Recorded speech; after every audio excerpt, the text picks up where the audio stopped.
চেনো না তাদেরকে জানাই, আমি মঞ্জু। আমি ছোট্ট একটা রেসিপি দেখাবো তোমাদের। তো চলো কি কি লাগবে সেগুলো একটু দেখে নিই। দেখো এখানে না মূলো রেখেছি। এই মূলোটার মধ্যে কিন্তু মশলা লাগানো আছে, অনেক কিছু দেওয়া আছে। এর মধ্যে জিরে আছে, ধনে আছে, হলুদ, নুন, কাঁচা লঙ্কা, শুকনো লঙ্কা এবং আর কি আছে, টমেটো আছে। এগুলো সব দিয়ে একসাথে কিন্তু আমি একটা পেস্ট করে সেই মশলাটা দিয়ে কিন্তু এই মূলোটাকে মাখিয়ে রেখেছি। দেখেছো, এটাই এর স্পেশালিটি, আর আলাদা করে কিছু নয়। এখানে ধনে পাতা আছে, তেল আছে, যা যা থাকে, হলুদ, নুন, আর কিছুটা মাছ আমি আগেই ভেজে রেখেছি। এতটা সময় এখানে ভিডিও করতে এই মাছগুলো আমি ভেজে রেখেছি। তো এইগুলো দিয়ে আজকে একটা রেসিপি বানাবো। সবার প্রথমে আমি তেলটা দিয়ে নিয়েছি, দেখতেই পেলে। এবার আমি ডাইরেক্ট এই যে মশলা শুদ্ধ যে মূলোটা আছে না, সেইটাকে ঢেলে দেবো। এটা একটু অন্য রকম।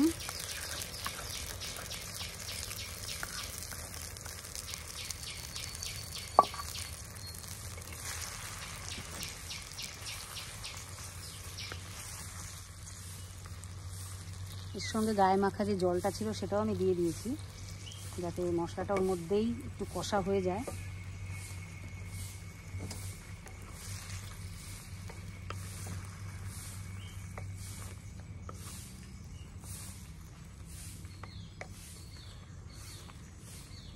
মূলোটা যদি আগের থেকে ভেজে নিতাম তাহলে না একটুখানি গ্যাস হওয়ার সম্ভাবনা থাকে। এইভাবে যদি তোমরা কাঁচা মূলোটাকে মশলা দিয়ে একটু রান্না করো তাহলে কিন্তু এতটা গ্যাসের প্রবলেম হয় না। কিন্তু মূলোর মধ্যেও তো কিছু উপকারী জিনিস থাকে, তো সেগুলোও তোমরা খাবো, সেগুলো তো ছেড়ে দেওয়া যাবে না।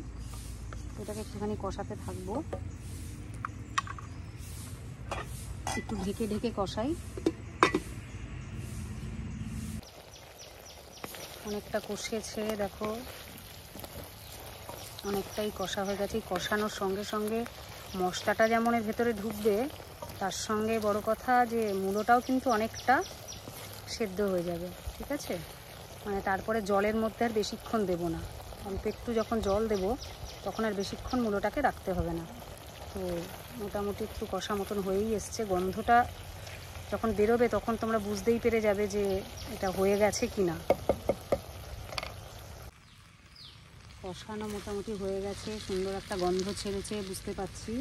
এবার আমি গরম জলটা এতে ঢেলে দেবো। খুব বেশি দেব না, যার যতটা ঝোল রাখার দরকার সে ততটা ইউজ করতে পারেন। আমি মোটামুটি এরকম রেখেছি, দেখা যাচ্ছে। এবার এটাকে ফুটতে দেবো। ফোটা হয়ে গেলে মাছগুলো ধীরে ধীরে দিয়ে দেবো। জলটা ফুটতে শুরু করে দিয়েছে, এবার আমি মাছগুলোকে দিয়ে দেবো।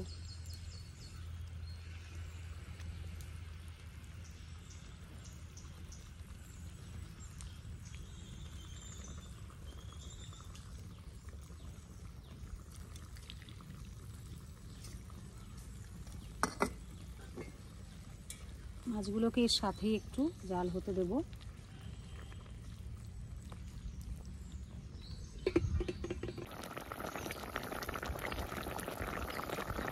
ধনেপাতা দিয়ে দিলাম একদম শেষের পথে। এবার এটাকে তুলে নেব। তুলে নিচ্ছি। সর্বপ্রথম মাছগুলোকে একপাশে করে রাখবো, নাহলে এগুলো ভেঙে যেতে পারে।